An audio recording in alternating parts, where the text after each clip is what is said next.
Verse 49. What is known as multiplicity seeds multiply in the mind. In what is revealed, the ignorant imagine birth and are delighted with dualism. So multiplicity seeds. There's a lot going on, isn't there? There's a lot going on in the mind. In what is revealed, in what is apparent. The ignorant imagine birth and are delighted with dualism.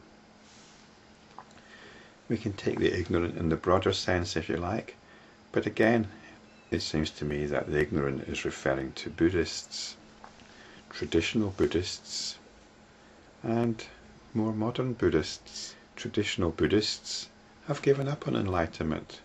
They're concerned about getting a good birth, and Buddhism then is about performing actions conducive to this aim. So that's one understanding of this. They feel they've got a handle on things. It's all about working towards a good birth. But more modern Buddhists, particularly Western Buddhists, rather belatedly feel they should be engaged in social action and ecological concerns. They might take their justification for this in terms of Buddhist teachings on right livelihood and compassion.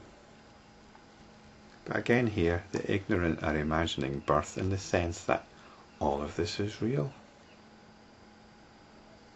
All of this multiplicity that appears to us is actually real.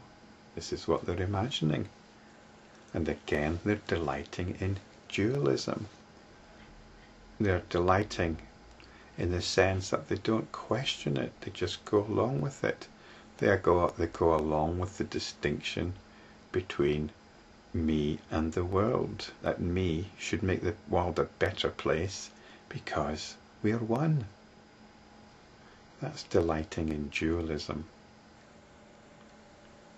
It might be talking in terms of one, but it's operating in terms of the multiplicity.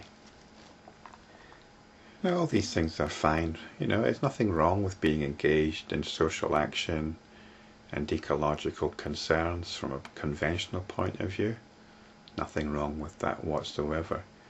But spiritually, it's missing the point completely.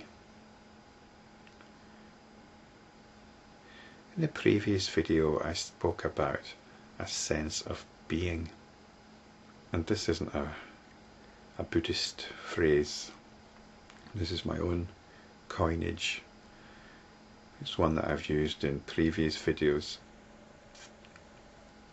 And it's an approximate rendering of what we should be focusing on. Rather than the multiplicity of things, rather than being diverted into what's out there, it's almost a defocusing. Defocusing on being. It's not a particular mood.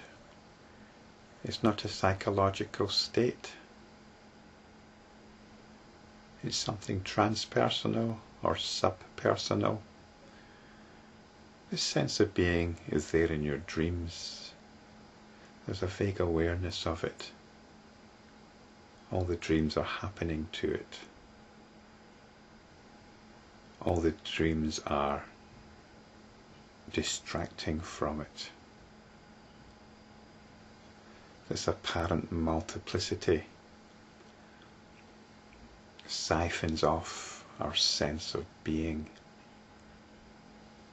This sense of being is like a presence.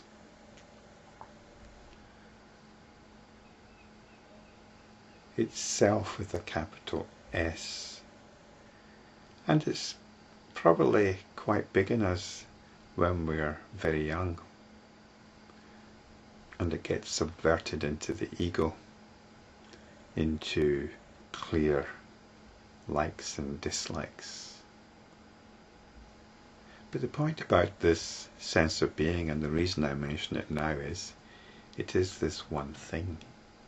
It it is this one reality in contrast to the apparent multiplicity which siphons off our sense of being. And so I use this phrase sense of being as a more understandable way of describing what we're about as enlightenment practitioners.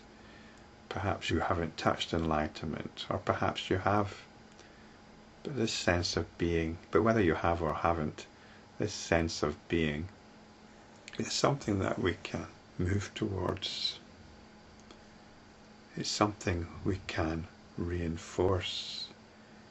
It's something we can observe how the apparent multiplicity detracts from it.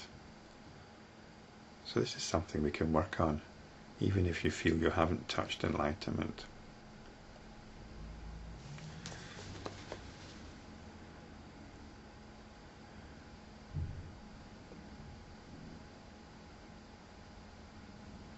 In the next verse, verse 50, we'll look at the basic dynamic which undermines our sense of being.